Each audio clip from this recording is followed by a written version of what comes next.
जब मैं छोटा था तो मुझे ऐसा लगता था कि मेरे को एक बार वो अंकल चिप्स मिल जाए, क्योंकि उसमें वो अंदर ट्विस्टर आता था। बस एक और मिल जाए मज़ा आ जाएगा। थोड़ा और बड़ा हुआ तो लगता था वो बेब्लेड मिल जाए, उससे खेलने को मिल जाए तो बस मज़ा आ जाएगा। थोड़ा और बड़ा हुआ तब PS2 आया था तो लगता था काश ये मिल जाए और बस मज़ा आ जाएगा। थोड़ा और बड़ा हुआ तो लगा ये आईफोन मिल जाए तो बस मज़ा आ जाएगा। जैसे जैसे मैं बड़ा होता गया नई नई चीज़ें आती गई पर सेटिस्फैक्शन कभी नहीं मिला। और ये सिर्फ मेरी कहानी नहीं है, ये आई थिंक सबकी कहानी है। जैसे वो गधे के सामने एक गाजर टांग देते हैं और वो चलता चला जाता है और उसे कभी वो गाजर मिलती नहीं है। हमारी शायद पूरी ह्यूमन रेस बस ऐसी चलती ही चली जा रही है और वो सेटिस्फैक्शन हमें कभी नहीं मिल रहा। और ये आइडियोलॉजी जानबूझ के हमारे दिमाग में डाली गई है और इस आइडियोलॉजी को कहते हैं कंज्यूमरिज्म। तो आज हम इस वीडियो में समझते हैं कि ये कंज्यूमरिज्म है किस बला का नाम।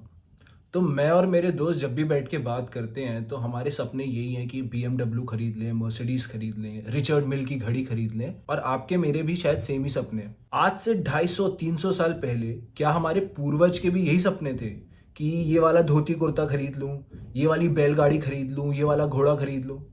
ये शायद सुनने में भी फनी लगता है। तो आज से 250-300 साल पहले लोग ज्यादातर खेती बाड़ी करते थे, एनिमल हस्बेंड्री का काम करते थे।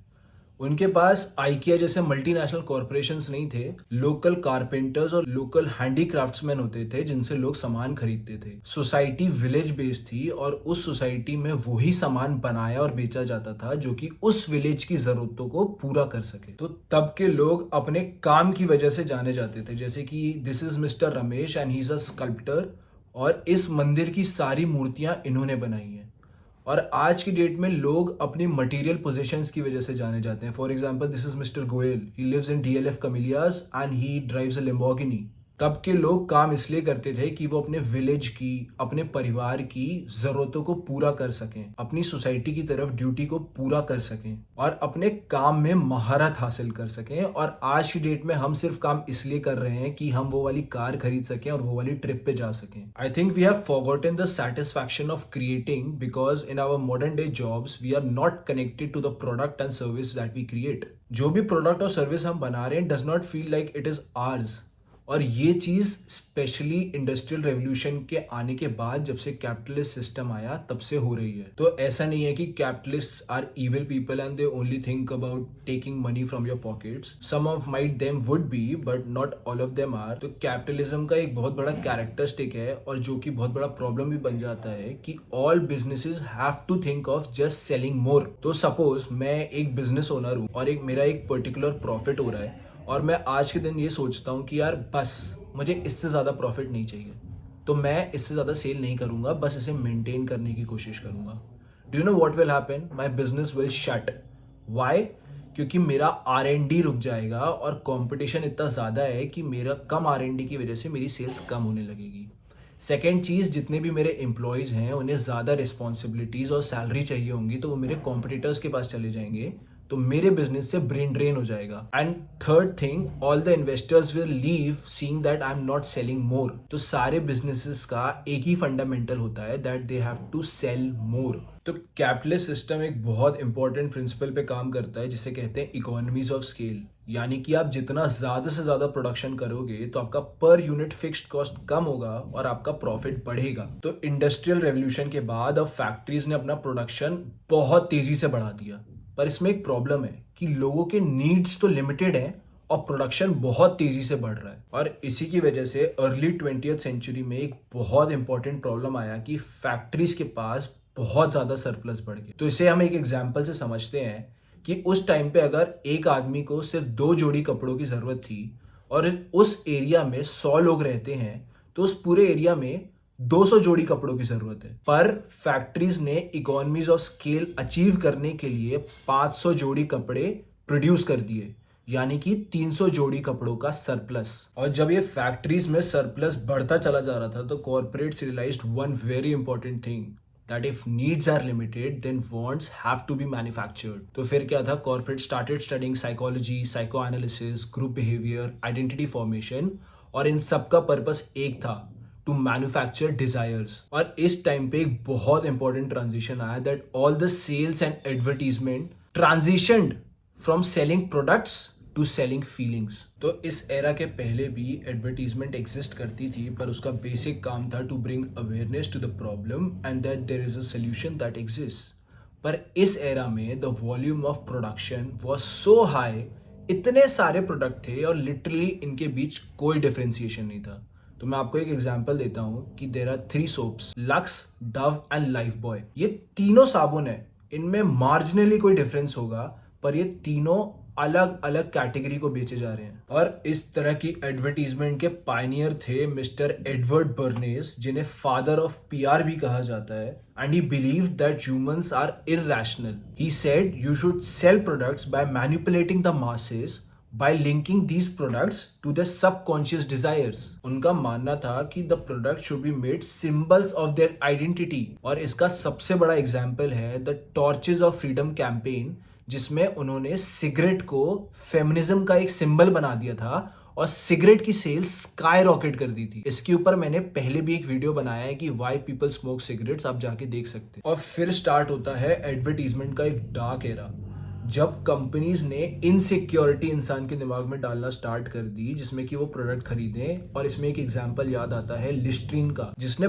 बैड ब्रेथ को बहुत ही ज्यादा डार्क इनसिक्योरिटी की तरह पेश किया। इसमें और एग्जांपल आते हैं जैसे कि Levi's that linked rebellious characteristics to their jeans. Company started linking their products to sexual appeal. इसका एग्जांपल है Marlboro man. And even companies linked status to the products, और इसका एग्जांपल है Rolex.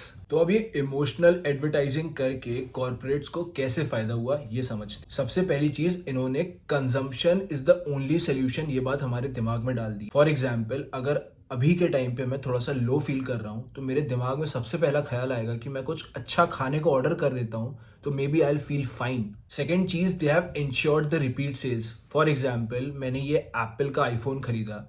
Now this Apple iPhone is part of my identity. Now every time I am buying some electronic product, I will think of buying Apple product.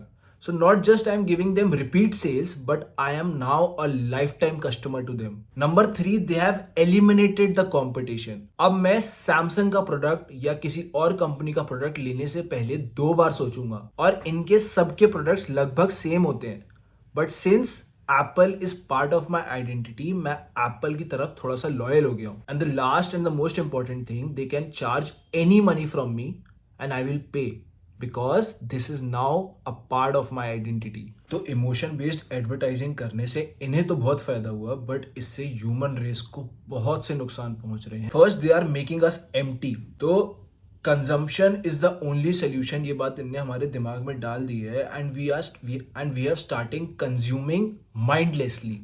तो हम consume करते चले जाते हैं and we feel more empty. और इसका सबसे बड़ा कारण है लॉ ऑफ मार्जिनल यूटिलिटी, जिसका एग्जाम्पल है कि अगर मुझे भूख लग रही है और मैं जब अपना पहला समोसा खाता हूँ तो मुझे हाईएस्ट लेवल ऑफ सेटिस्फैक्शन मिलेगा, पर जैसे जैसे मैं और समोसे खाता जाऊंगा मेरा सेटिस्फैक्शन नीचे जाता जाएगा। और इन एडवर्टाइजिंग की वजह से मैं समोसे तो खाता जा रहा हूँ, पर मुझे सेटिस्फैक्शन नहीं मिल रहा है और मैं और हॉलो और एम्प्टी फील करता जा रहा हूँ। Number 2, it has instilled envy in us. तो जैसे ही आप नोटिस करना, आपका फ्रेंड, आपका नेबर या आपका रिलेटिव कोई सामान खरीदता है, कोई बहुत महंगा परचेज करता है, you are filled with envy and even you feel like buying the same stuff, क्योंकि ये एडवर्टाइजिंग ने आपके दिल और दिमाग में बात डाली। And it is making our society more individualistic. अगर किसी ने सेपियंस बुक पढ़ी है तो उसमें ऑथर एक बहुत इंपॉर्टेंट बात कहते हैं कि ह्यूमन रेस इतनी डोमिनेंट स्पीशीज इसलिए बन पाई because of a cooperation at such a large number. और ये एडवर्टाइजिंग हमें बहुत ज्यादा इंडिविजुअलिस्टिक और एनवियस बना रही है अपनी सोसाइटी के लिए।